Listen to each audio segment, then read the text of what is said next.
ஆத்தூரில் உள்ள சோமநாத சுவாமி கோவிலில் பங்குனி திருவிழாவை முன்னிட்டு திருத்தேரோட்டம் வெகு விமர்சையாக நடைபெற்றது.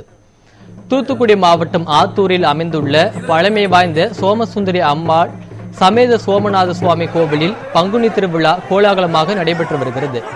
இந்த விழாவின் முக்கிய நிகழ்வாக திருத்தேரோட்டத்தில் திரளான பக்தர்கள் பங்கேற்று சுவாமி தரிசனம் செய்தனர்.